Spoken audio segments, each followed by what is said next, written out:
وحشنا يا رسول الله يا سيدنا شوقنا زاد والله.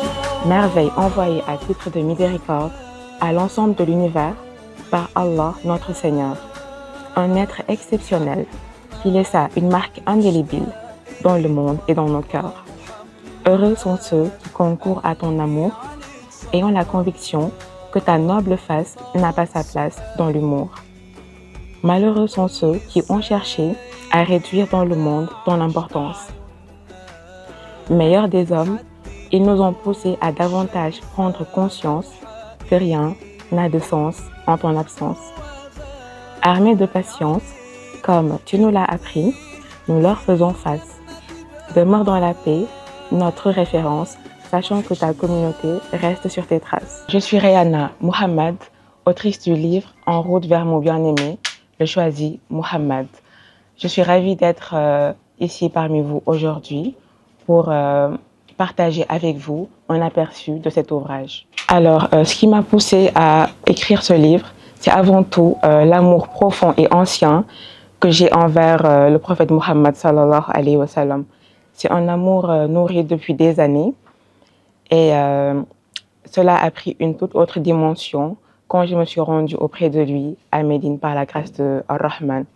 Et donc, il m'a semblé évident, je dirais même nécessaire, de partager cette expérience, non seulement pour raconter mon vécu, mais également pour parler de lui, le prophète de l'humanité, pour le faire connaître à ceux qui l'ignorent ou qui n'ont entendu parler de lui qu'à travers des discours déformés, de défendre son honneur face aux attaques malveillantes et aux idées fausses, souvent articulées autour de sa vie, sa mission et ses choix.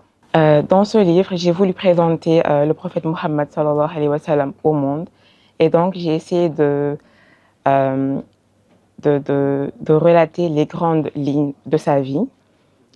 J'ai parlé de sa mission, de ses qualités, de ses miracles, etc.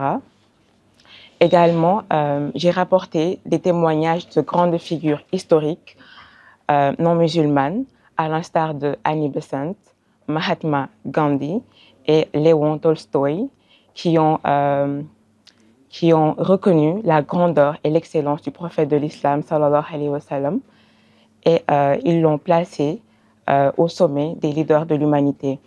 Également, j'ai terminé ce livre avec des poèmes écrits entre 2020 et 2024, des poèmes sous forme d'acrostiches à la louange d'Allah et de son prophète Muhammad sallallahu alayhi wa sallam. Pour terminer, j'aimerais apporter une toute petite précision. Ce livre ne prétend pas du tout parler du prophète dans son intégralité, car aucun mot, aussi éloquent soit-il, ne peut pas saisir la grandeur et l'excellence de Nabi Mustafa sallallahu alayhi wa sallam. Et aucune personne, aucune créature ne peut apporter un témoignage meilleur que celui du novateur du genre humain, Allah subhanahu wa ta'ala, qui a affirmé dans son livre saint, le Coran, Wa innaka la'ala khuluqin azim, et tu es certes doté de caractère extraordinaire. Ainsi, nous n'avons fait que participer à la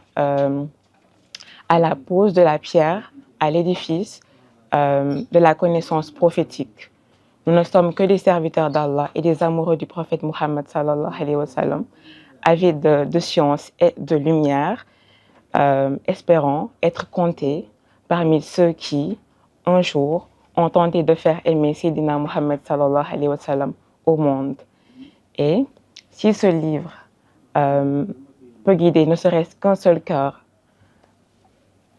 par la permission d'Allah, alors je dirais que mon intention est accomplie. Alhamdulillah Rabbil Alamin, sallallahu alayhi wa Muhammad.